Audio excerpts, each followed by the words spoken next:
먼저 우리 오늘 강의의 주제가 되는 말씀 이사야 62장 4절부터 7절 말씀을 우리 같이 보도록 하겠습니다.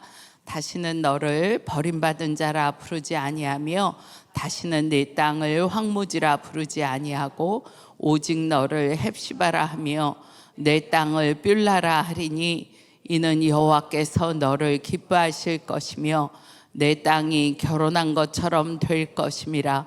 마치 청년이 처녀와 결혼함 같이 네 아들들이 너를 취하겠고 신랑이 신부를 기뻐함 같이 네 하나님이 너를 기뻐하시리라.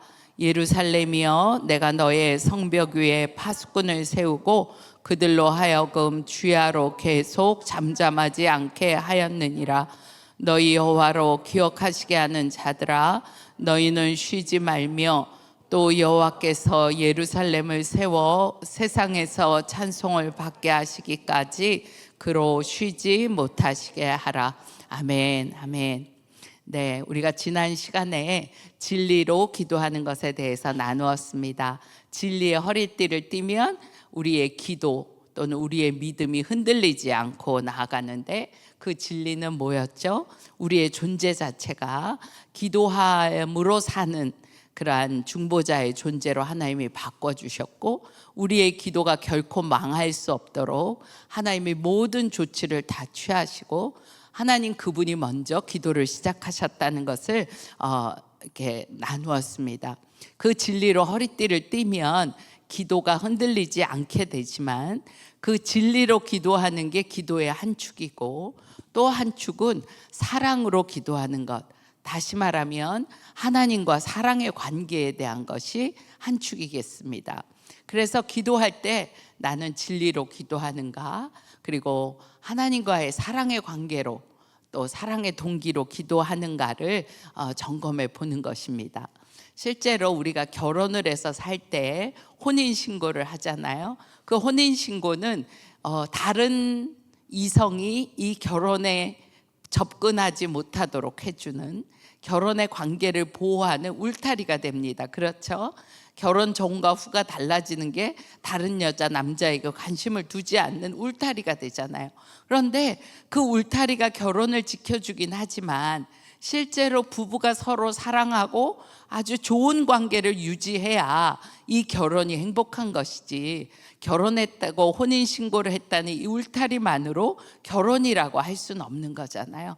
그러니까 우리가 기도하는 삶, 또 주님과의 믿음의 삶에서 진리로 기도하는 것은 마치 기도의 울타리처럼 우리의 기도가 흔들리지 않고 나아가게 한다면, 실제로는 하나님과의 사랑의 관계에 있는 것이 우리의 기도에 풍성함과 기쁨을 주는 것입니다. 제가 첫 번째 시간에 기도하는 일이 기쁜가라는 질문을 드렸어요.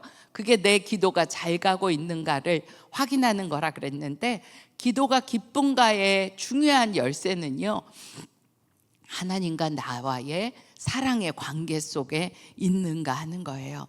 그래서 이 점이 기쁘지 않다면 하나님과의 사랑의 관계에 뭔가 문제가 생긴 거구나 하는 것을 점검하면 좋겠습니다. 시를 하나 여러분에게 보여드릴 텐데요. 제가 여러분 읽으실 수 있지요? 네, 기도에 대한 시입니다. 제가 써놓질 않았어요. 기도의 골방에 들어 문 열지 않게 하소서. 나 여기 있다 떠벌리지 않게 하소서. 골방에 들기도 어렵지만 골방에 문 닫기가 더 어렵다는 것을 이제쯤엔 압니다. 골방에 들 때마다 돛돌 위 신발 가만 거두게 하소서. 이 시는 감리교 한희철 목사님이 쓰신 시인데요, 이 시를 읽을 때 저는 제 마음을 좀 들킨 것 같았어요.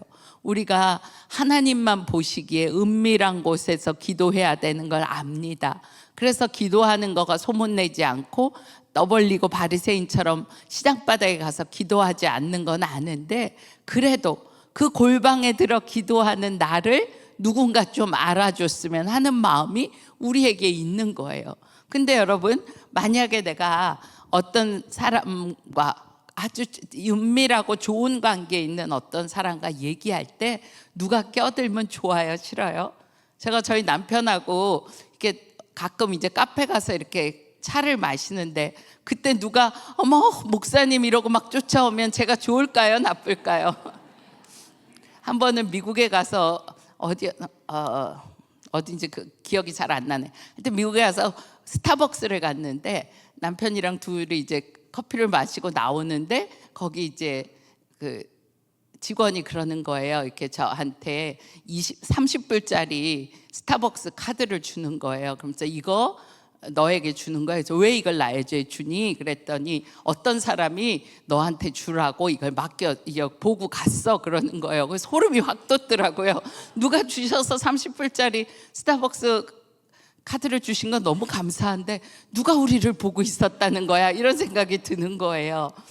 근데 말이에요, 막 얘기하고 있는데 옆에 와서 계속 참견을 하네. 그럼 좋아요? 좀 저리 가세요, 이런 마음이 들 거 아니에요. 근데 우리가 기도하는 일은 하나님과 대화, 그건 다 머리로만 알아요. 기도할 때 누가 봐주면 좋겠고 이런 마음이 드는 거가요, 기도하는 대상인 주님과의 우리와의 관계가 정말 실제인가 하는 질문이 생긴 거죠. 제가 선원목자교회에 갔을 때가 40대 초반이었거든요. 그 전에도 그랬고, 기도하면 제가 다른 소원은 없었어요. 기도에 대한 갈망도 있고 주님을 사랑하고, 하지만 누가 나 좀 기도 많이 하는 사모님이라고 좀 알아주면 좋겠는 마음이 제 안에 있는 거예요. 그래서 새벽 기도 가면 기도 이제 하고 이렇게 오는데, 기도하고 끝나고 오면 되잖아요. 근데 이렇게 샥 둘러봐요. 다들 가셨나 안 가셨나, 왜? 나 끝까지 남아서 기도 많이 하는 사모라는 소리 듣고 싶어서 이렇게 눈을 뜨고 보면 안 가시는 권사님들이 계세요. 기도 많이 하시는 분. 좀 더 해야지. 그러고 이제 기도하다가 눈을 떠서 보면 그분들은 여전히 기도하고 계세요. 그래서 이렇게 시계 보면 아이 학교 갈 밥도 줘야 되고 이러니까 내가 이길 수 없는 분들이 계시네, 그러고 집에를 갔어요. 지금 생각하면 되게 창피하고 웃기는 일이지만 이상하게 그 안에 기도하는 나를 누가 좀 알아주면 좋겠고, 기도하는 자리에 있다는 거가 저의 어떤 권위 같은 이런 생각이 들어서 그랬던 것 같아요. 근데 하나님과 그때 제가 그것을 되게 이렇게 자랑스럽게 생각하고 그렇게 보이고 싶었던 저를 이렇게 뒤집어 보면 그만큼 하나님과의 관계가 실제가 아니었던 거예요. 주님과 정말 은밀하고 주님과 깊은 관계가 제게 있었으면 그까짓 건 아무것도 아닌 건데, 그것을 몰랐던 때가 있었던 게 너무 아쉽지만, 그 얘기를 제가 부끄럽지만 하는 거는 그런 단계를 지나가기도 하고 여전히 그런 관계에 있는 분들이 있으실까 봐 얘기를 드려요. 근데 말이에요, 주님과의 관계가 깊어지고 좋아지면, 주님을 사랑하는 게 너무 실제가 되면 그런 건 아무것도 아닌 거로 느껴지고 알아지고, 그 관계가 너무 좋기 때문에 다른 어려움을 이길 수 있어요. 흔히 이렇게 결혼해서들 어려움들을 겪고 살지만 이길 수 있는 힘은 남편이 사랑하고 아내가 사랑하고 그 관계가 있으면 어려움이 커도 이기잖아요. 근데 실제로 그런 관계가 없으면 삶의 고통이 다 그대로 느껴지게 되는 거죠. 하나님 우리에게 당신의 사랑을 알고 싶어 하세요. 근데 너무나 많은 성도들이 하나님의 사랑이라는 게 너무 많이 들었어요. 그런데 그게 실제가 아니에요. 우리가 사랑한다는 말을 세상에서도 너무 많이 들어요. 한 번 보고 지나갈 관계인데 무슨 팬미팅 같은 거 하면 연예인들이 이렇게 뉴스 같은 거 나오는 거 보면 사랑 이렇게 하는 거예요. 사랑합니다 막 이렇게 해요. 그게 무슨 사랑이에요? 그 사람하고 나하고 만날 일도 없고 이름도 모르는 관계에서 사랑은 사랑이 아니잖아요. 근데 그런 세상에서의 사랑을 우리가 너무 많이 들었기 때문에 사랑하신다, 하나님이 우리를 사랑한다는 말이 식상에 있는 세대를 살고 있어요. 성도들끼리도 사랑합니다 그러면 그냥 인사하는 게 안녕하십니까에 대신되는 말 정도로 알지, 하나님이 정말 사랑하신다는 게 우리에게 실제가 아닌 거예요. 근데 하나님이 그걸 우리에게 보여주시고 알게 하시기를 원하시고, 하나님 또 실제로 그러신 분이에요. 오늘 그 얘기를 여러분하고 나누면서 하나님이 얼마나 여러분을 사랑하시는지 진짜 여러분에게 실제가 되기를 원합니다. 성경에 우리가 주님이 우리에게 하신 말씀 중에 기도해야 된다는 거예요. 그리고 하나님은 모든 것을 다 알고 계시다고 말씀하세요. 그죠? 전능하시니까. 그런데 우리에게 기도 안 하면 안 들어준다고 말씀하세요. 너무 모순되는 거잖아요. 모르면 사정을 정확하게 알려드리면 되는데 다 알아. 그런데 너희가 구해야 돼. 아니 이건 무슨 심보래요? 이런 마음이 우리에게 들잖아요. 실제로 열왕기상 18장에 보면 이스라엘 전역에 가뭄이 들었어요. 그런데 그렇게 가뭄이 들고 목말라 하는 걸 알겠어도 하나님이 엘리야가 기도할 때 머리를 무릎 이 사이에다 묻고 기도했을 때 손바닥만한 구름이 떠서 비가 내리게 하시고, 다니엘이 포도 생활 중에 있는 다니엘에게 하나님의 말씀을 주세요. 이스라엘의 회복에 대한 말씀을 주시고 이가 때가 찼다는 것을 알게 되었어요. 그렇지만 다니엘이 세 일에 동안 21일 동안 기도했을 때에 하나님이 응답의 천사를 보내시는 기사가 나오고 있습니다. 에스겔 22장 30절 31절 같이 읽을게요. 시작. 한 무리를 위해 용서를 구할 사람을 찾으시고 그로 인해 그 무리가 살려지기까지 원하심이 땅을 위하여 성을 쌓으며 성 무너진 데를 막아서서 나로 하여금 멸하지 못하게 할 사람을 내가 그 가운데에서 찾다가 찾지 못하였으므로, 하나님이 지금 용서하기 원하셔서 용서를 구할 사람을 찾으시는데, 그러면 성을 멸망하지 않으려고 하시는데 그 사람을 하나도 찾지 못했다는 거예요. 너무 이상하잖아요. 마태복음 6장 8절에 보면 하나님이 그렇게 말씀하셨어요. 너희는 그들을 본받지 마 그러시면서 구하기 전에 너희에게 있어야 할 걸 하나님이 아신다 그러셨어요. 아니 구하기 전에 있어야 될 걸 아시면서도 왜 구하라 그럴까요? 우리 사람 사이에는요, 구하지 않아도 알면 해주는 게 관계잖아요. 제가 최 목사님한테 아유 목사님 제가 집에 가려고 하는데 지하철 차비를 놓고 카드도 두고 왔어요. 저한테 10,000원만 주실래요? 그럼 목사님 뭐라 그러실까요? 아이고 무슨 10,000원이에요. 제가 집까지 태워드리지. 이렇게 하시지 않겠어요? 근데 만약에 목사님이 10,000원만 주세요 그러면 목사님이 아유 제가 진작부터 알고 있었거든요. 근데 사모님이 저한테 10,000원 달라고 안 해서 안 드린 거예요. 이제 달라 그러니까 드릴게요 이러면 제가 고맙겠어요? 좀 얄밉겠어요? 그렇잖아요. 근데 하나님은 다 아시면서도 그렇게 해야 주신다는 거예요. 여러분 손주 키워보신 분들 여기 있으실 텐데요, 손주가 한테 할머니 할아버지들이 하는 참 치사한 일이 있어요. 애가 막 뭘 먹고 싶잖아요. 과자가 먹고 싶고 그러면 이렇게 앞에다 놓고 할아버지 앞에 할머니 앞에 놓고 주세요 해봐 이래요. 그죠? 그러면 애가 애절하게 와서 이렇게 하면 두 손으로 달라 그래봐. 그럼 이렇게 두 손으로 막 이러고 보고 있으면 과자 하나 주고, 그 다음에 또 달라 그러라고. 세상에 애가 거지도 아니고 주세요 막 이러고 주고, 할아버지 할머니는 좋다 그러고. 진짜 이렇게 멀리서 보면 되게 치사한 일을 할아버지 할머니들이 하세요. 근데 여러분 그때 할아버지의 눈빛을 보세요. 구해야지, 그래야 주지, 이런 눈빛이 아니에요. 얘가 달라 그러기 전에 주고 싶은 눈빛인데 얘가 주세요 하는 게 그게 예뻐서 빨리 주고 싶은 이 눈빛과 이 표정이 할아버지의 마음에 있는 거예요. 하나님이 그거예요. 뭐지요?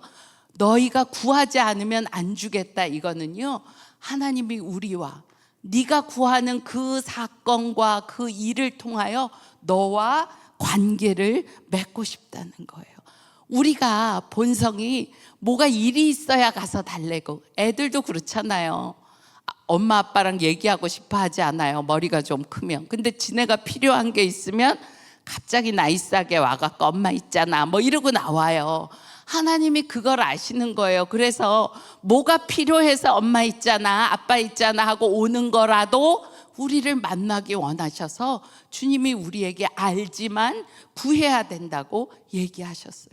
그리고 하나님 스스로가 전능하신 하나님이시지만 하나님이 우리를 그렇게 사랑하셔서 스스로가 작정하셨어요. 나의 권한을 제한할 거야. 어떻게? 인간의 기도라는 동력으로 함께 일하기를 나는 스스로 제한한다. 이렇게 하신 거예요. 하나님이 천지를 말씀 한마디로 창조하신 하나님이 빛이 있으라 그러면 이 천지에 빛이 있었는데 세상에 그거 하나 하나님이 기도한다고 뭐 하나님이 유익이 되겠어요? 그런데 하나님이 그 일을 통하여 우리에게 하나님께 나아가서 구해야 된다는 것을 알게 하시려고 하나님 자신이 나는 기도 없이 일하지 않을 거야. 기도해야 내가 움직일 거야. 이렇게 스스로 제안하신 거예요. 여러분, 꼬맹이들이 뭐 자기가 하겠다고 막 나설 때가 있어요. 그래서 엄마가 뭐 과일을 깎으면 자기가 할아버지한테 갖다 드린대요. 그럼 엄마가 자기가 갖다 주는 게 모양도 안 흐트리고 좋지만 아이가 접시를 들고 띠뚱띠뚱 가면 엄마가 어떻게 해야 돼요? 한 손으로는 접시 잡아야 돼요. 한 손으로는 애 잡아야 돼요. 이러고 같이 가서 놓으면 누가 한 걸까요? 그 애가 다 한 것처럼 할아버지도 박수치고 그렇게 붙잡고 간 엄마도 박수치고, 그래서 저녁에 가정에 웃음이 있게 되잖아요. 하나님이 우리랑 그렇게 하기를 원하신다는 거예요. 그래서 에스겔 36장에 보면 하나님이 계획을 다 세우셨어요. 이 땅을 회복시킬 계획을 다 세우셨어요. 그런데 36장 37절에 얘기하기를 뭐예요? 나 주 여호와가 말하노라. 그래도 이스라엘이 이와 같이 자기에게 이루어지기를 구해야 할지라, 그렇게 얘기하셨어요. 이유는 한 가지예요. 38절에 뭐예요? 그리한즉 그들이 나를 여호와인 줄 알리라. 우리가 기도하는 일들을 통하여 하나님이 일하고 계시는구나, 하나님이 내 기도를 듣고 계시는구나 하는 걸 아는 거예요. 기도하지 않고 주신 게요, 사실은 더 많아요. 여러분, 오늘 아침에 나오시면서 오늘도 해가 떴어, 하나님 너무 감사해요, 오늘도 이렇게 숨쉴 공기를 주셨네, 너무 감사해요, 이러고 나오신 분 감사해요 계세요. 너무 감사해요. 근데 대부분은 그냥 나오셨어요. 바삐 시간 맞춰 오기. 그냥 늘 뜨는 해고 늘 숨쉬는 공기니까. 근데 그게 그렇게 감격스럽게 되는 일은 내가 구해서 얻을 때 그것이 감격이 되는 것입니다. 그래서 주님이 우리에게 목마르게 하시고 기도하게 하시고 응답을 주시는 거예요. 하나님이 하나님 되신 것을 알게 하는 통로로 하나님이 우리에게 구하는 일을 하게 하시고, 하나는 우리와 그 일을 통하여 사랑의 관계를 얻게 하기 위해서, 또 세 번째는 오늘 얘기할 건 아니지만 영적 전쟁이 있어서 마귀가 우리에게 하나님 뜻대로 사는 걸 방해하기 때문에 마귀의 역사를 멸하기 위하여 기도라는 방법을 쓰십니다. 그러므로 우리가 기도를 어떻게 하느냐는 내가 하나님을 누구로 어떻게 알느냐에 달려 있어요. 제임스 휴스턴이라는 영성신학자가 그렇게 얘기했어요. 네가 이해하는 하나님이 너에게 어떤 분이신지를 말해줘. 그러면 내가 너의 기도를 진단해 줄 수 있어. 이렇게 얘기했어요. 여러분에게 하나님은 어떤 분이세요? 한 단어로 얘기한다면 내게 하나님은 어떤 분이신가? 그게 지금 여러분의 기도의 수준이라는 거예요.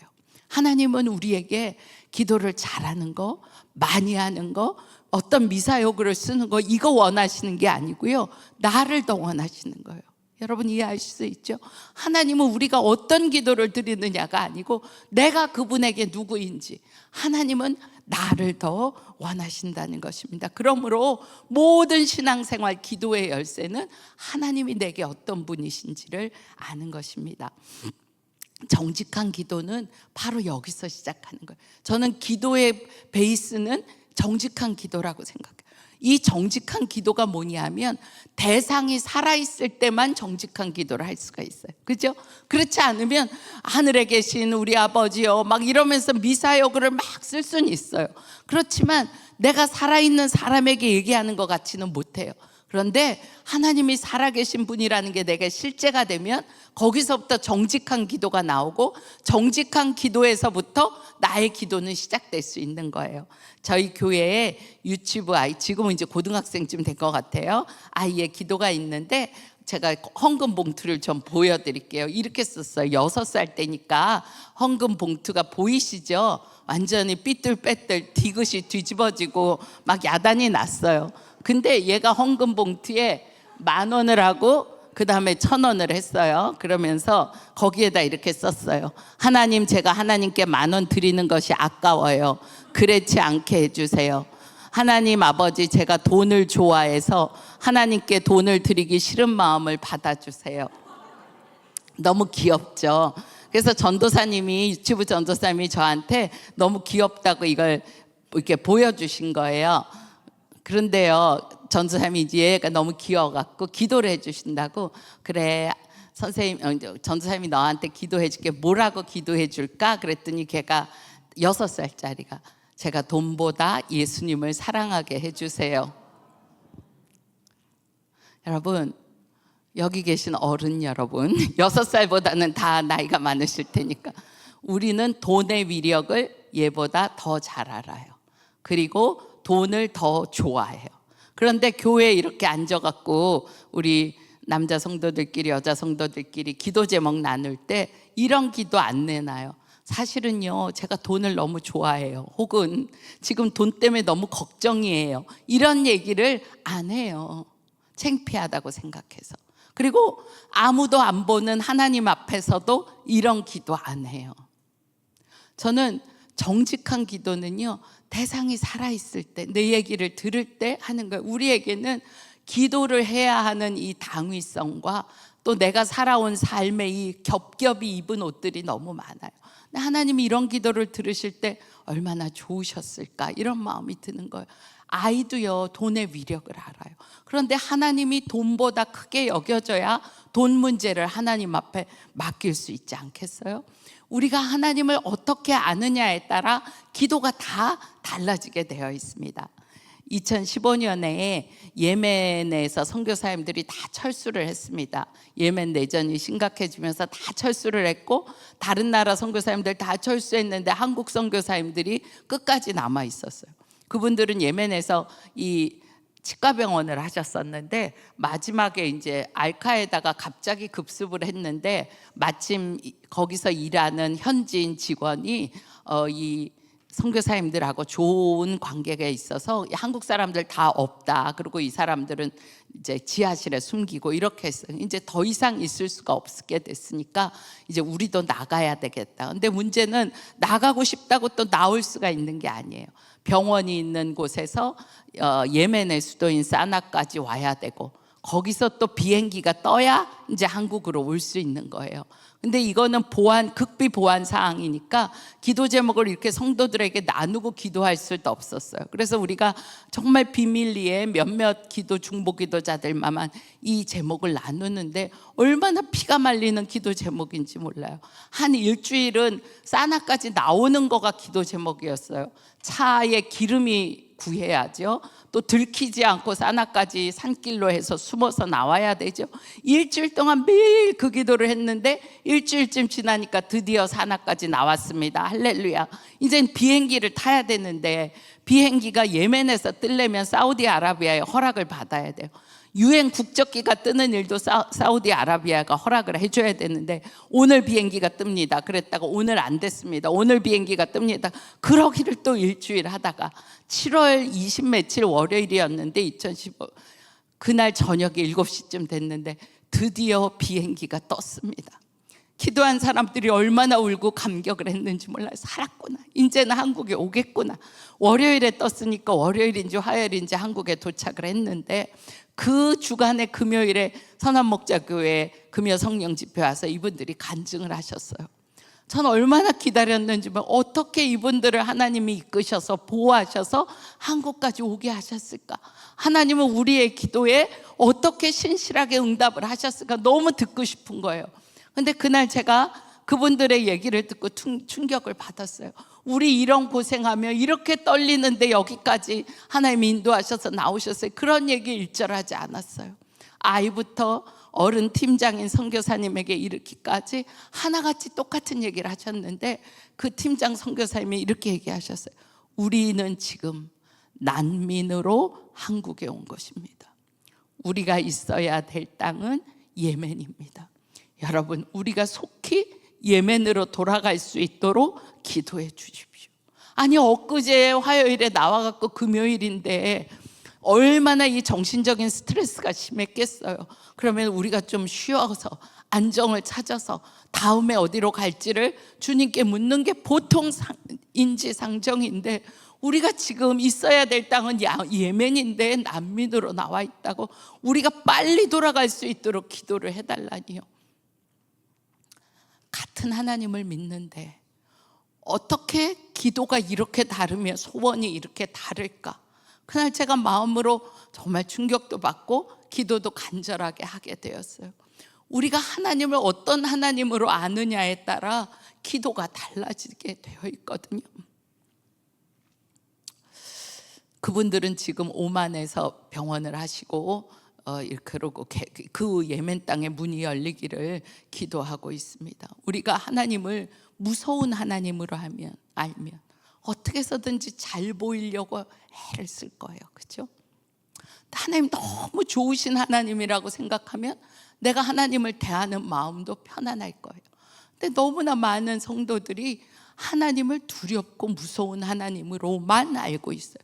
하나님을 두렵게 하는 거 그거 필요해요. 하나님을 경외하는 마음 필요해요. 그런데 하나님이 그냥 두려운 하나님이야. 잘못하면 불꽃 같은 눈으로 보셨다가 퍽 때리시고, 잘못하면 또 벌 주시고, 어떻게 해서든지 하나님께는 잘 보여야 되는 것처럼 우리가 생각하고 살아와요. 근데 우리가 그런 교육을 받고 자라왔어요. 아이들이 집에서, 여기 엄마 아빠들은 생각해 보세요 한번. 자녀들이 집에서 존재 자체로 사랑을 받고 잘하고 잘못한 것으로 상벌을 받도록 해야 되는데, 아이들이 칭찬을 받는 게 존재가 아니고 잘한 걸로 칭찬을 받아요. 공부를 잘하면 칭찬을 해주고 말 잘 들으면 칭찬해주고, 그러니까 아이들이 집에서부터 내 존재 자체가 뭘 잘하고 잘못하고를 떠나서 그냥 사랑받는 존재라는 그런 믿음이 우리에게 생길 수가 없어요. 애가 공부를 못할 때나 속을 썩일 때나 어떤 때나 너는 참 존귀한 애야, 너는 사랑받는 아이야, 이렇게 얘기를 해주는 부모가 잘 없다는 거예요. 그러니까 뭔가를 잘해야 돼. 칭찬을 받으려면 공부를 잘해야 되고 돈을 잘 벌어야 되고 높아져야 되고, 집에서도 세상에서도 그러다 보니까 여기 와서 하나님이 사랑하신다는 게, 그래 사랑받으려면 좀 잘해야지, 기도도 잘해야지, 공부도 잘해야지, 뭐 이런 식의 잘해야지가 우리 안에 있어요. 그래서 하나님을 하나님 되게 아는 일에 우리가 너무 장애가 있습니다. 오늘 제가 말씀을 드리면서도 안타깝고 제가 어떻게 잘 전할 수 있을지가 마음의 기도가 되는 것, 하나님이 우리의 좋으신 아버지야, 하나님이 우리의 좋으신 어머니야, 이것에 대한 믿음이 우리에게 없다는 거예요. 이 문제부터 해결이 되면 그 다음부터 하나님과 우리와의 관계가 달라질 텐데, 하나님 힘들게 하셔, 하나님 냉정하셔, 하나님 조금만 수틀리면 벌 주시는 하나님이야, 이런 생각이 우리 안에 있어요. 왜 그래요? 기도해도 문제는 잘 해결 안 되고 기도해도 고난이 있으니까 하나님에 대한 삐진 마음을 가진 사람들이 너무 많다는 거예요. 그런데 성경이 구구절절 우리에게 말씀하시는 건, 하나님은 사랑의 아버지시다. 내가 지금 경험하는 하나님은, 제가 이제 경험하는 하나님은 어떻게 생각하면 전지전능한 모습은 가리우시고 시골 정말 촌할아버지 같은 하나님의 모습, 그런 모습으로 우리를 사랑하시는 거가 알게 됩니다. 우리를 움직이는 힘이 있어요. 저를 이렇게 걸어서 여자리에 서게 하는 이런 육신의 물리적인 힘도 있지만 우리의 마음을 움직이는 힘이 있어요. 의무감. 내가 아빠니까, 가장이니까, 집사니까, 권사니까, 이런 것들이 우리를 움직이는 힘이에요. 그죠? 오늘 이렇게 기도회가 있어도 아유 그냥 가기는 싫지만 내가 뭐니까 이렇게 온 사람이 혹시라도 있을 수 있어요. 이거 의무감이에요. 그리고 또 우리를 움직이는 힘이 두려움이에요. 이거 안 하면 벌 받을까 봐, 하나님 앞에 잘 보여야 되니까 이거예요. 그런데 이런 거는 신앙생활의 기쁨이 하나도 아니에요.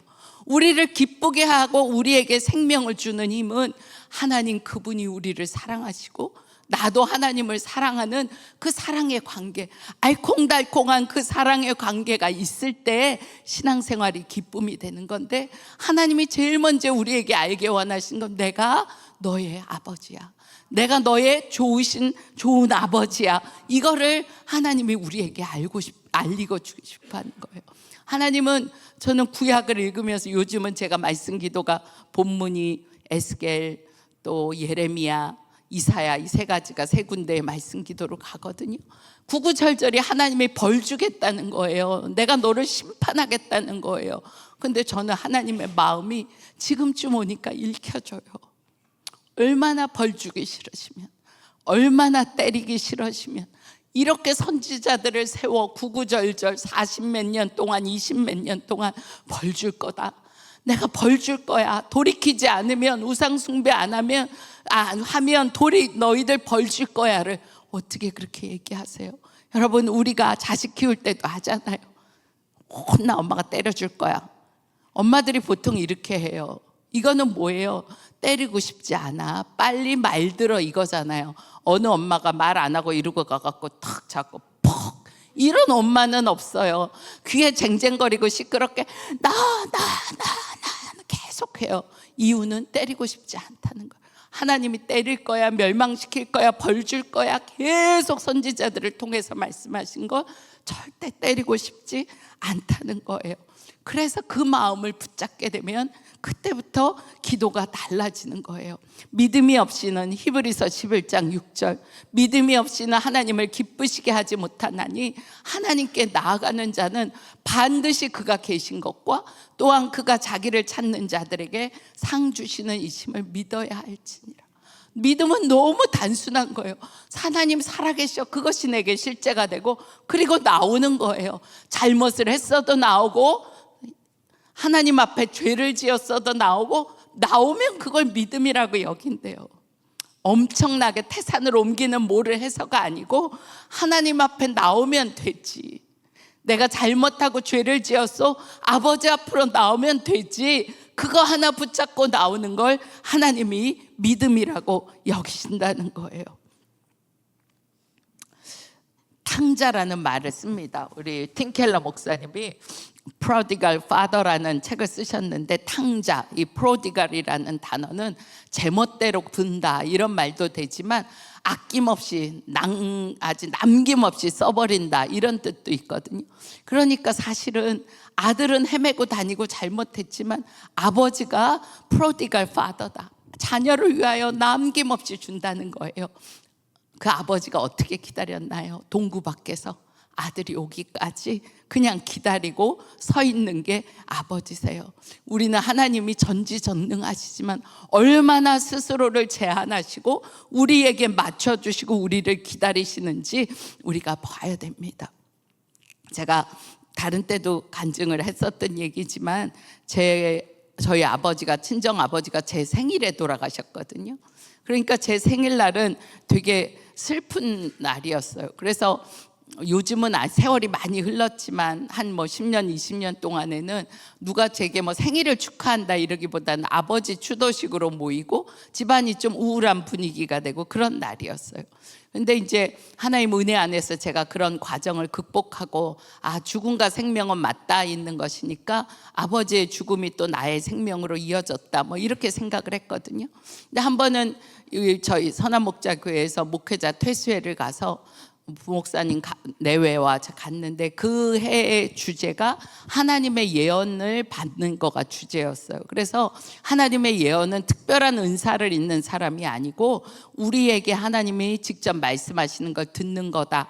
이래서 이제 소그룹으로 모여서 기도를 하는데 저와 부목사님 3분, 사모님 3분 이런 정도로 모였는데 어느 목사님이 저를 위해서 예언을 해주시면서 하나님이 사모님을 굉장히 사랑하십니다 이렇게 얘기했어요.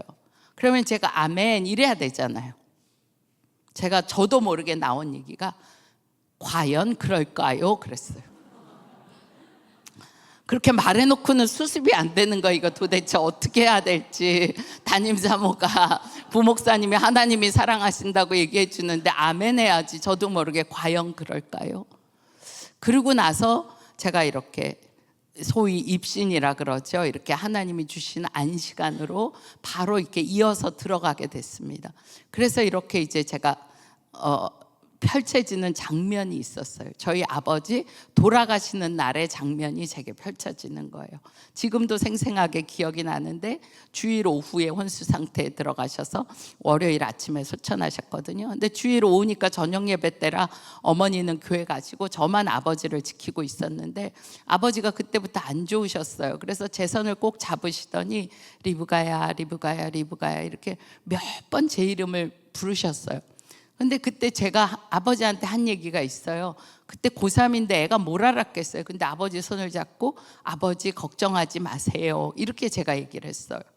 그리고 아버지가 저에게 얘기하고 그다음부터는 십자가 동산, 십자가 동산, 십자가 동산, 그거를 한 열 몇 시간을 하시고 이제 돌아가셨어요. 근데 그때 장면이 제 눈앞에 펼쳐지는 거예요. 그러면서 제가 묶여있던 책임감, 의무감, 이런 걸 보게 되었어요. 제가 맞이고, 그러니까 뭐 고3애가 뭘 할 수 있겠으며. 그런데 제가 이렇게 살아온 세월, 어머니와 같이 이런 살아온 세월을 돌아보며 제가 그 묶여있던 저 자신을 본 거예요. 그때 아버지가 제게 리브가야 리브가야 그렇게 하시고 십자가 동산을 열 몇 시간을 외치신 그걸 보니까 그때 저는 이렇게 받은 것 같아요. 아버지는 이제 십자가 동산으로 간다, 엄마와 동생들을 잘 부탁해, 그렇게 말씀하셨다고 제게는 기억이 되고 그것이 제게 남아 있었던 것 같아요. 그러니까 모든 책임감, 무거운 그런 의무감들이 제 안에 있었죠. 근데 그날의 장면이 주님의 안식 속에서 다시 해석이 되는 거예요. 이렇게 해석이 됐어요. 십자가 동산 안에 모든 답이 있다. 너를 십자가 동산으로 초대한다. 이렇게 제게 다시 그때 장면이 해석이 된 거예요. 그러고 보니 주님이 우리를 초대하시는 자리와 아버지가 그때 눈이 열려서 보신 게 십자가 동산일 텐데 그 안에 모든 답이 있구나. 내 삶의 무거운 짐, 책임감, 이 모든 짐에 대한 답이 거기에 있다는 것을 알게 되고, 그날 그 자리에서 제가 참 많이 울었고, 그리고 제 마음에 무겁게 있었던 마음, 주님 앞에 뭔가 잘 보여야 될 것 같고, 그리고 나는 모든 책임을 지고 사는 사람인 것 같은 그 무거운 어깨가 이렇게 꺾어진 그런 날이 되었습니다. 여러분, 하나님이 우리에게 이렇게 주신 관계들이 있어요. 특별히 예수 믿는 사람에게는 저가 나에게 어떻게 하든지 잘해야 되는 이런 부담감이 있어요. 그래서 예수 믿는 거가 짐처럼 여겨지는 사람이 너무 많아요. 가족 관계든 뭐 여러 관계에서. 근데 하나님은 그게 아니세요. 너에게 이런 많은 관계들이 있는 게 너에게 무거운 짐을 내가 주는 게 결코 아니야. 하나님이 누리시는 하나님의 세계로 우리를 초대하시는 거예요. 우리가 언제 사랑을 알아요? 부모가 되보고 나니 내 부모의 사랑에 대한 눈이 열리잖아요. 해주고 바라고 달라 그럴 때는 사랑을 아무리 해줘도 잘 모르는데 내가 베푸는 자리에 있어 보면 내가 어떤 사랑을 받았는지 알게 되는 거거든요. 그러니까 하나님이 저에게 하시는 일들, 그리고 나에게 맡겨진 모든 관계는 사실은 짐이 아니고 하나님 자리로 우리를 부르시는 초대예요. 주님과 연합된 자는 더 이상 구할 것이 없는 하나님의 모든 것을 누리는데 그 자리로 우리를 초대하는 거예요. 근데 너무나 많은 사람들이 여기에 머물러 있어요. 하나님, 왜 나한테만 이래요? 왜 나만 이거 해야 돼요? 제보고 좀 뭐라 그러세요? 맨날 나보고만 뭐라 그러세요? 이 언저리에 맨날 머물고 있으니까 하나님이 예비하신 너무 좋은 걸 못 누리는 거예요. 예요, 내가 사랑할게요. 예요, 내가 축복할게요. 네요, 내가 섬길게요. 그러면 나는 어느 자리로 옮겨가요? 우리에게 조건 없이 내어주시는 하나님의 자리로 옮겨가게 되는 것입니다. 제가 이렇게 지나보면, 기도하다 보면 저도 사람 때문에 겪는 고통을 겪잖아요. 그죠? 어떤 때는 정말 어떻게 내게 이럴 수가 있을까, 가시처럼 여겨지는 사람을 만나기도 해요. 그런데 기도하다 보면 처음에는 용서가 안 돼서 답답하고 마음 아리를 하고 그런 단계에서 하나님이 그 단계를 넘어 부르시는 자리가 있어요. 너 그 사람 사랑하냐? 거짓 없이 사랑한다고 고백할 수 있냐? 그러면 하나님 앞에 제가 뭘 감출 수 있겠어요? 그래서 정직하게 하나님 앞에 기도합니다. 하나님, 제가 가장 사랑하는 남편, 그리고 저를 아프게 한 그 사람을 동일한 저울에 올려놓습니다. 어느 쪽으로 기울지 않기 제가 주님 앞에 내어드립니다. 제가 사랑하는 남편과 똑같이 저를 아프게 한 그 사람을 사랑한다고 주 앞에 고백할 수 있습니다. 근데 놀라운 것은 그렇게 고백을 드리고 기도하면서 제가 하나님으로부터 받은 은혜가 있어요. 담대함, 기도의 담대함. 기도를 하면서 하나님이 주실 것에 대한 확신, 이것들을 하나님이 주신 거예요. 내 기도의 자리가 더 이상 아래에서 하늘을 향하여 이것 주세요, 이것 주세요, 저것 주세요 하는 게 아니라 저는 그 기도를 통하여 하나님의 마음을 얻은 거예요. 하나님이 우리에게 원수를 사랑하신 그 마음을 제가 조금이라도 알게 되어서 저의 기도의 자리가 이 땅에서 하나님의 자리로 옮기는 복을 얻은 것이죠. 하나님이 그걸 우리에게 주시기 원하셔서 우리를 그 기도의 자리로 초청하세요. 너무나 많은 이들이 계속 주님이 주시는 놀라운 축복의 문 앞에서 뒤돌아서요. 못해요, 안 해요. 왜 나만 손해봐야 돼요? 그런데 손해보는 것 같지만 초대하는 그 축복으로 옮겨 앉으면 너무나 놀라운 하나님의 세계가 그때부터 열리게 되는 것입니다. 무조건적인 하나님의 사랑을 언제 확신하게 되나요? 내가 무조건적인 사랑의 자리에 섰을 때 하나님의 그 사랑에 대해서 확신하게 됩니다. 여러분, 하나님은 사랑이시다 이런 얘기가 들리면 또 누구 사랑하라 그래, 나한테만 맨날 뭐라 그래, 이런 마음이 오늘 떠나가는 날이 되기를 원합니다. 하나님이 사랑이시다 그러면 아멘, 아멘, 아멘. 하나님 누구 사랑하라고 그러면 아멘, 아멘, 아멘. 그것만이 나를 살리는 길이고 나에게 가장 좋은 것을 주시는 하나님의 뜻 안으로 들어가는 것입니다. 예레미야 32장 39절부터 41절에 보면 하나님이 그렇게 말씀을 주세요. 내가 그들에게 한 마음과 한 길을 주어 자기들과 자기 후손에게 복을 위하여 항상 나를 경외하게 하고 내가 그들에게 복을 주기 위하여 그들을 떠나지 아니하리라 하는 영원한 약속을 그들에게 세우고 나를 경외함을 그들의 마음에 두어 나를 떠나지 않게 하고, 그리고 뭐예요? 같이 읽으십시다. 내가 기쁨으로 그들에게 복을 주되 분명히 나의 마음과 정성을 다하여 그들을 이 땅에 심으리라. 아멘. 하나님이 우리에게 경외하는 마음을 당신이 주실 뿐 아니고요, 하나님이 우리에게 기쁨으로 복을 주세요. 하나님이 우리를 향한 마음은 기쁨이에요. 기쁨. 아유, 저거는 맨날 속을 새기는데 그래도 기도를 열심히 하니 들어줘야 되겠지, 그게 아니고요, 하나님의 마음은 기쁨이에요. 그래서 정성을 다하여 우리를 돌보시기를 원하신다는 것입니다. 그런데 하나님이 우리를 부르시는 또 한 번의 자리가 있어요. 아들과 딸로서 우리를 사랑하시는 하나님 아버지 된 그 자리에 머물지 아니하고 우리를 그리스도의 신부의 자리로까지 부르시는 거예요. 여러분, 가정에서 자녀를 아무리 사랑해도 아이들하고 뭐 가정의 재정 형편과 모든 걸 다 나누고 이러지 못하잖아요. 부부끼리 나누는 대화가 따로 있잖아요. 그 자리로 하나님이 부르신다는 거예요. 제가 선화목자교회에서 중보기도 사역을 하면서 마음에 좀 답답함이 있었어요. 어떤 거냐면 정말 24시간 이 교회가 기도의 집으로 세워지길 원하고, 하나님이 원하시는 건 하나님 나라 의를 구하며 열방이 주 앞에 돌아오는 걸 구해야 되겠는데 성도들의 마음이 거기까지 가지 않는 거예요. 그래서 24시간 기도하는 것도 너무 버거워하고 힘들어 하는데 이렇게 힘든 일을 내가 밀고 가야 되나, 이런 마음도 있고, 마가다락방에 뭐 그러 쉬지 못하시게 하라 막 거창하게 막 써붙이기는 했는데 그게 우리의 마음의 소원이 되지 않는 거예요. 그런데 어느 날 제가 기도하다가 알게 되었어요. 오늘 아까 읽은 그 말씀이에요. 우리가 하나님 앞에 6절 7절의 말씀이요, 헵시바와 주님 앞에서 쉬지 못하시게 하고 세상이 찬송을 받기까지, 세상에서 주님이 찬송을 받기까지 그러 쉬지 못하시게 하라. 이거는 옳은 당위성으로만 되는 일이 아니구나. 6절 7절의 기도가 이루어지려면 4절 5절 헵시바와 뷸라가 되는 일이 먼저 있어야 되는구나 하는 걸 깨닫게 된 거예요. 헵시바, 뷸라 뭐예요?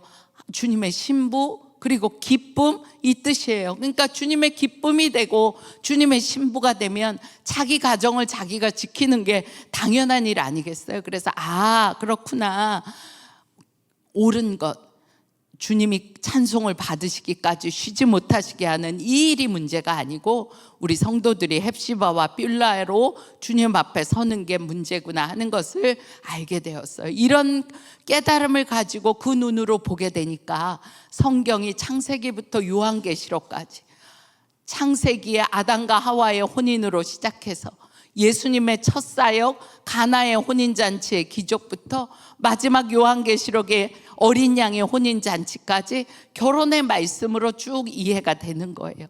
그리고 그토록 주님이 어렵게 무섭게 말씀하시는 구약의 내용들도 이해가 되는 거예요.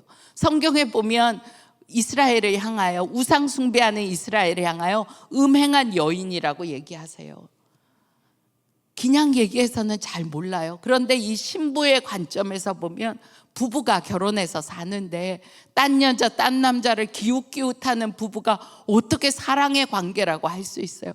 하나님과 우리와의 관계가 부부의 관계, 신랑과 신부의 관계라고 볼 때 이 어려운 것 같고 하나님이 두렵게 여겨지는 관계가 이해가 되는 거예요.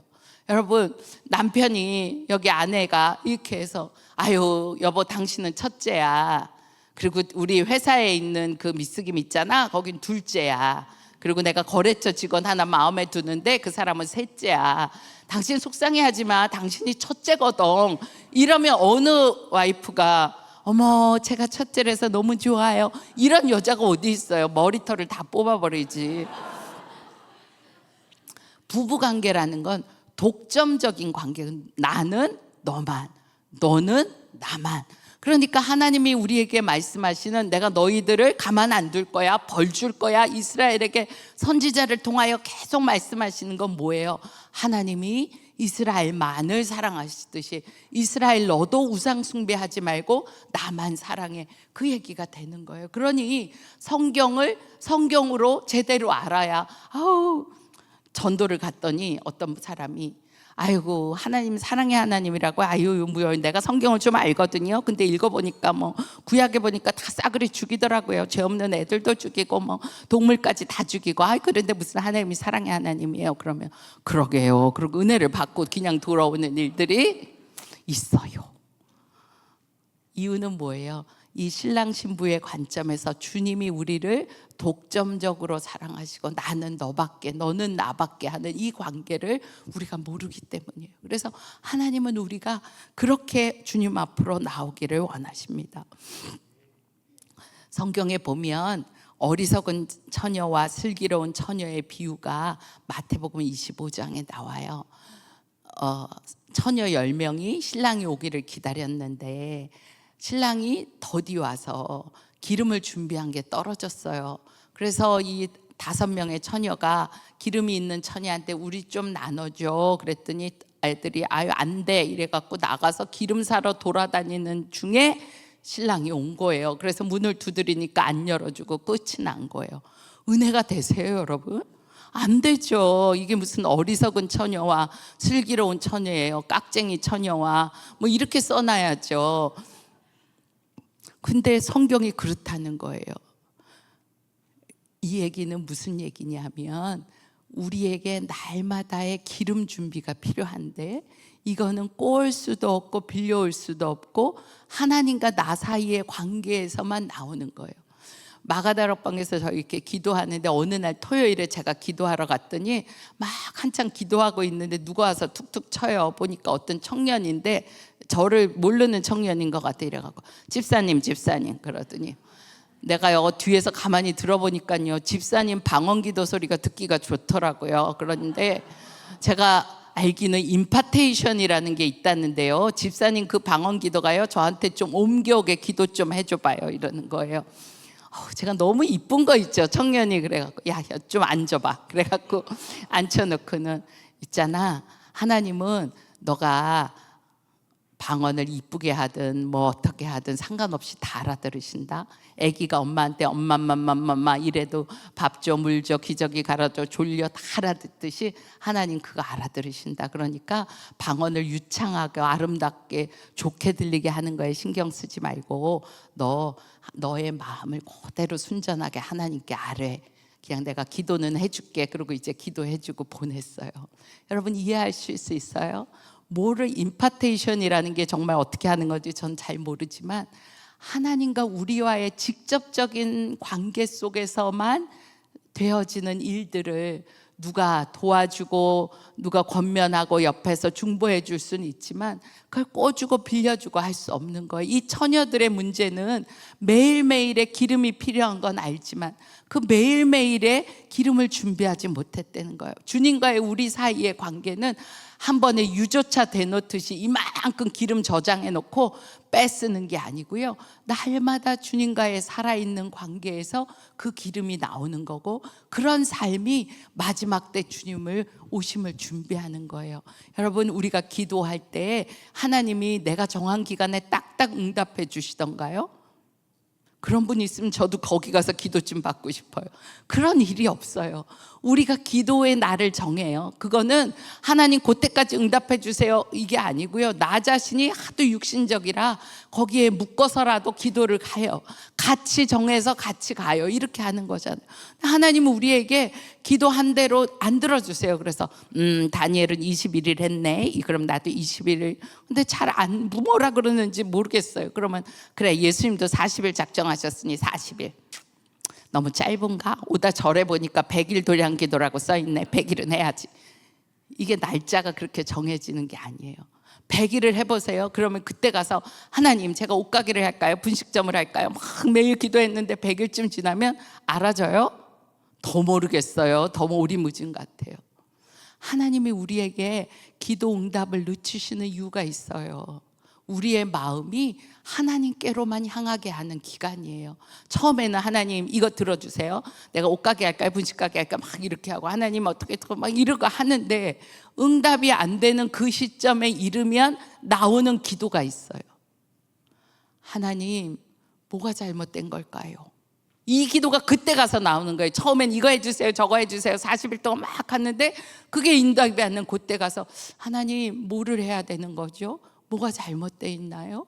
그러고 돌아보니까 하나님 기도하는 저 자신은 꺾어지지 않고 제가 기도의 열매만 구했네요. 그때쯤 가면 알게 되는 거예요. 그래서 주님이 우리에게 사랑으로 늦추시는 일들이 있게 되는 것입니다. 그렇게 하는 것을 통하여 날마다 주님을 바라보고 날마다 주님의 응답을 받아요. 제가 기도해 드리는 선교사님이 슬로베니아 선교사님이 계신데 그 선교사님이 작년에 어머니가 소천하셔서 한국으로 오셨어요. 그래서 장례 직장이 익산이라 그래서 제가 찾아갔습니다. 뭐 슬로베니아에 가 계시니까 누가 아는 사람도 별로 없잖아요. 장례식장에 갔더니 이분이 이런 은혜 나눔을 해주시는 거예요.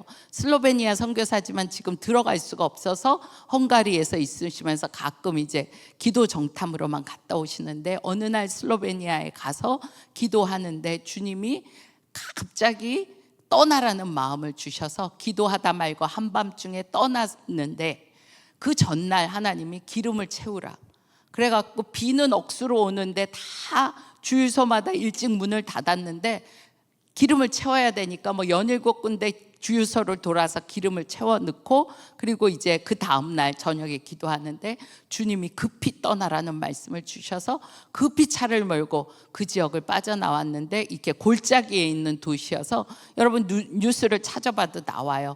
거기 도시 전체가 골짜기에 쏟아진 이 강물로 인하여 이렇게 토사가 덮이고 홍수가 범람되어서 도시 전체가 이렇게 묻혀있는 그런 일이 있었다고 그분이 간증을 하시더라고요. 제가 기름 준비하는 거하고 연결해서 그런 거지. 기름을 매일매일 주님과의 관계에서 기름이 있어야 어떤 일이 있든지 주님과의 살아있는 관계가 우리로 하여금 기도하게 하고 기도의 승리를 누리게 하는 거예요. 그래서 그 다음부터 제가 나는 일상에서 그렇게 실천해 봐야 되겠다. 어느 날 집에 들어갈 때 보면 이 주유 계기판이 이렇게 밑으로 내려 아이 내일 아침에 출근하면서 넣지 뭐. 근데 미리미리 해야 되는 거구나. 그게 일상에서도 이제 저는 적용점이 되었거든요. 근데 실제로 기름뿐 아니고 우리의 기도의 생활에 그렇다는 거예요. 누구에게 꼬을 수도 없고 빌려오거나 나눠줄 수도 없고 주님과의 사이에서만 그래요. 우리 이제 비홀드 교회가 새로 세워지고 교회 안에 여러 팀들이 운영이 될 거고 또 여러 이제 프로젝트들이 진행될 거예요. 그러면 우리가 알아요. 이 일은 기도 없이는 되는 일이 아니지. 그러면 팀이 구성돼서 그 일을 위하여 기도합니다. 그리고 그 일이 잘 끝나면 하나님 감사합니다. 그리고 해체되고 기도 끝. 이게 아니고요. 그런 프로젝트별로 기도와 주제가 기도할 일이 주어지지만 나의 모든 비올드 교회 사람들의 일상이 매일 주님과의 사이에서 기름이 솟아나게 하는 이 관계가 있어야 된다는 것입니다. 이 관계를 통하여 그 기름에 불이 붙는 거예요. 어떻게 이 영적인 부흥의 불이 붙나요? 날마다 올라오는 기름이 없는데 어디 마른 심지만 있다고 불이 붙여지나요? 그래서 기름을 준비하는 것이 너무나 필요합니다. 하나님이 우리에게 이것을 알게 하시면서 교회 안의 부흥, 심령의 부흥, 기도의 사명 너무 간단해요. 내가 불붙은 심령이 되면 그냥 옆에 있는 사람에게 불을 붙이는 거예요. 영적인 일은요, 전염성이에요. 남에게 물을 드리게 되는 거예요. 내가 물 드려야지 이게 아니고요, 내가 은혜로 충만하면 옆에 사람이 그냥 물들게 되어 있어요. 우리가 어렸을 때 어른들이 하신 말씀이 있었어요. 나쁜 애들이랑 놀지 마, 물들어 그러잖아요. 놀면 물들게 되어 있어요. 예수님하고 놀면 예수님께 물들게 되어 있거든요. 그런 게 교회 안에 자연스럽게 이루어지는 거예요. 그래서 주님으로 인하여 충만하고 기름이 준비된 자가 불을 붙이면 그것이 옮겨가요. 근데 성경에 그런 사람이 나오고 있어요. 사도 바울 독신이었을까요? 애 다섯인 아버지였을까요? 독신이었죠. 세례 요한 독신이었을까요? 결혼한 사람이었을까요? 독신이었어요. 근데 이 사람들이 은혜의 깊은 세계 안에서 결혼의 비밀을 알았어요. 그래서 요한복음 3장 29절에 세례 요한이 이렇게 말했어요. 신부를 취하는 자는 신랑이지만 서서 신랑의 음성을 듣는 친구가 크게 기뻐하나니 나는 이러한 기쁨으로 충만한다. 고린도후서 11장 2절에 사도 바울이 이랬어요. 내가 하나님의 열심으로 너희를 위하여 열심을 내노니 내가 너희를 정결한 처녀로 한 남편인 그리스도께 드리려고 중매함이라. 너무 놀라워요. 다 결혼도 안 해본 사람들이 자기가 신랑의 친구의 기쁨, 들러리의 기쁨이 있고, 사도 바울은 내가 중매장이의 기쁨이 있다는 거예요. 여러분, 교회 안에 이렇게 청년들 우리 비올드는 많은데 제가 뒤에 앉아서 이렇게 예배 시간에 보잖아요. 그러면 다 알아요. 쟤랑 연애하고 쟤랑 연애하고 그러는구나. 다 보여요. 다 보여. 왜? 티를 내니까 보이는 거거든요. 근데 그렇게 사귀던 애들이 결혼을 한단 말이죠. 그럼 얘네들이 이제 결혼하면 친구들이 물어볼 거 아니에요. 야, 결혼하니 좋냐? 그리고 이제 친구가 물어보면 너무 깨가 쏟아지게 재밌는 애는 뭐라 그럴까요? 너도 해봐 이러지. 딴 얘기하냐, 너도 해봐 막 좋다는 거예요. 근데 맨날 지지고 볶고 싸우는 애는 야, 결혼하니까 좋냐? 그럼 야야, 혼자 사는 게 헐났다. 야, 둘이 사는 것보다. 이렇게 얘기한단 말이죠. 누가 물어봐요. 비올드 교회 와서 좋냐? 예수님하고 결혼하니 좋냐? 그럼 뭐라고 해야 돼요? 너도 해봐. 이렇게 되는 거죠. 야, 세상살이도 고달픈데 야, 뭐 교회까지 오냐? 이렇게 되면 안 되는 거예요. 그러니까 믿음은요, 강요하는 게 아니고, 아무리 옳은 얘기면 여기 엄마 아빠들 다 겪어봤잖아요. 자녀에게 말하는 게, 자녀가 우리 엄마 아빠는 나를 위하여 이렇게 참 귀한 조언을 해주시네요. 이런 애들 있으면 손 들어보세요. 다 잔소리라고 여기지. 신앙도 똑같아요. 아무리 좋은 얘기도 해주면 잔소리예요. 그런데 내가 그게 너무 충만해. 저 사람을 보면 막 흘러넘쳐 기쁨이. 그러면 옆에 있는 사람이 물들고 전도가 되거든요. 교회 안에 중보기도 어떻게 일으켜요? 내가 행복하면 돼. 하나님하고 기도하는 이 기도의 시간이 너무 행복하면 주님이 그 일을 반드시 다 이루는 것입니다. 그래서 제가 기도를 정리해 봤어요. 뭔지 한번 여러분 보세요. 중보기도란 첫 번째 뭐예요? 하나님과 사랑의 불이 계속 자라도록 하는 거고, 기도를 통해 그 불이 다른 사람에게도 붙도록 하는 거예요. 두 번째는 하나님의 사랑 안에서 내가 자라요. 한 번은 중동에 있는 어느 선교사님이 어떤 제자를 양육하고 한국에 왔다가 다시 돌아가서 그 제자를 만났대요. 예수 그리스도를 전한 지 3개월 만에 한국에서 몇십 년 신앙생활 한 것보다도 더 훌륭하게 믿음으로 섰다는 거예요. 너무 놀라서 하나님 앞에 어떻게 이 형제는 이렇게 잘 섰습니까? 주님이 그때 얘기해 주시기를 내 안에 있으면 나의 생명이 자라게 한다, 이런 답을 주셨다 그래요. 여러분, 우리가 그리스도 안에 있으면, 하나님의 사랑 안에 있으면 우리 자신이 자라게 되어 있습니다. 그리고 다른 이들도 그 사랑 안에서 자라도록 중보하는 거예요. 우리 교회 기도자가 많아져서 교회 일이 잘 되고 이게 아니고요, 내가 사랑 안에서 쑥쑥쑥쑥 커가면 다른 사람이 사랑 안에서 클 수 있도록 주의 사랑 안에 그 사람을 넣는 거예요. 그리고 중보기도자의 사명은 하나님과 누리는 이 친밀함 속에서 다른 사람도 친밀함을 누리도록 해주는 것입니다. 그리고 중보기도에 대한 참된 보상은 환경이 바뀌는 것도 물론 포함되지만 우리의 영혼을 사랑하시는 예수 그리스도, 그분이 우리의 보상이 되는 거고, 이게 충만하면 기도는 하나님이 원하시는 방향으로 가게 되어 있어요. 살아있는 물체는 움직이잖아요. 그리고 그 움직이는 물체는 한 방향으로 가게 되어 있어요.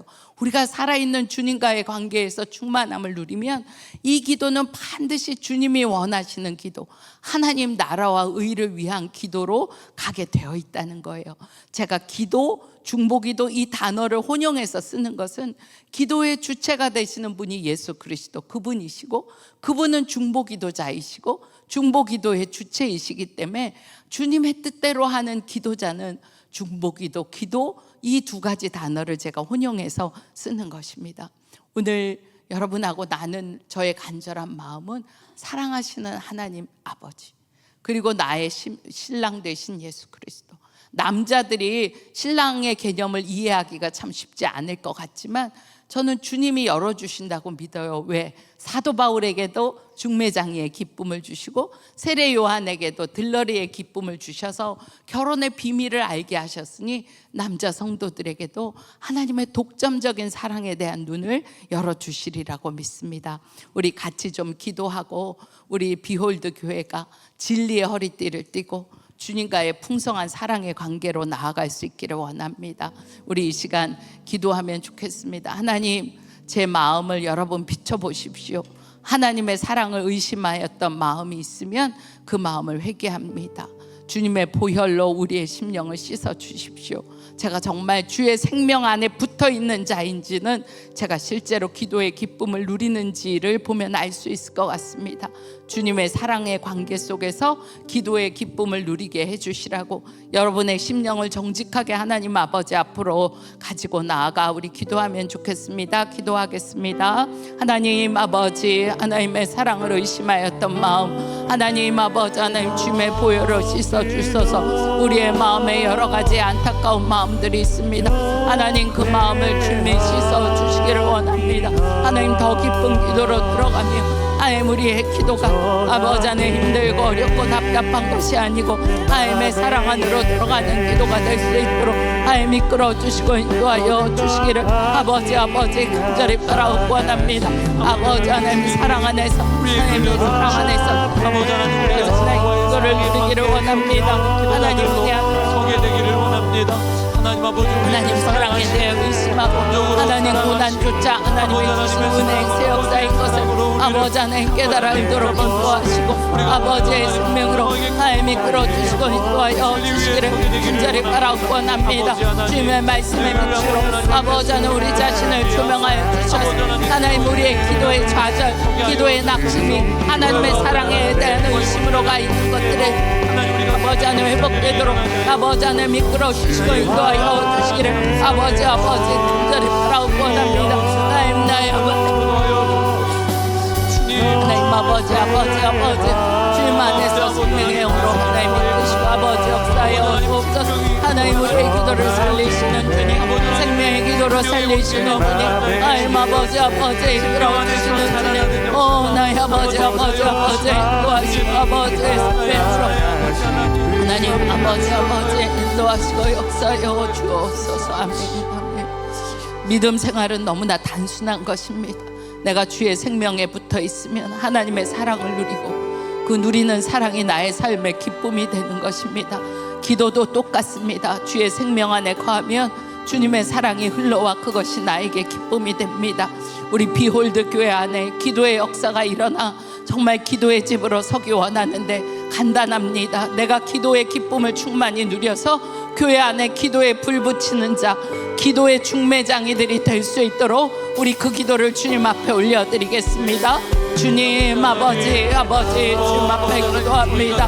하나님 아버지 은혜로 주님 앞에 나아갑니다. 하나님 우리 비홀드 교회 안에 사랑의 중매장이들이 일어나게 하여 주옵소서. 기쁨으로 기도를 누리는 자들이 일어나게 하여 주옵소서. 아버지 하나님 우리 아버지 생각하고 주시고 힘들다 고백하지 아니하고 주님의 주님으로 나아가는 자들이 아버지 같이 일어날 수 있도록 인도하여 주시고 아버지 예수 그리스도의 생명 안에서 하나님 주님이 이끌어 주시는 놀라운 생명의 역사가 있도록 아버지 인도하시고 이 교회가 주님을 바라보고 날마다 기름을 준비하여 하나님 정말 광생으로 나아가는 아버지 인도하여 주옵소서. 아버지 주님의 용서로 나아갑니다. 아버지 하나님 오늘도 기도 가운데 아버지 하나님의 기도에 불이 붙고 주님과의 관계에서 생명이 그리하여 다른 일을 세우고 살리는 기도의 아버지 하나님 통로되어지게 하여 주시기를 원합니다. 오 주여 아버지 하나님 오늘도 아버지 하나님 위로하여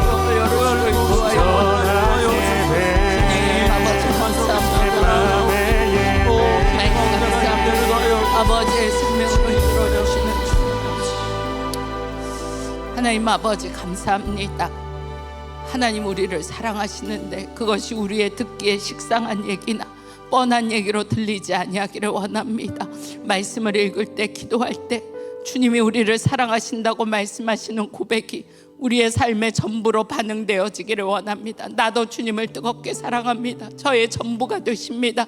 주님과의 사랑의 교제 안에 충만히 거함으로 기도가 기쁨이 되며 놀라운 주님과의 사이의 비밀이 될 수 있도록 이끌어 주시기 원합니다. 아버지 하나님 개척교회라 해야 될 일이 많이 있지만 일보다 우선되는 것이 기도가 되게 하시고 기도의 행위보다 우선되는 것이 하나님과의 사랑의 관계가 되게 하여 주옵소서.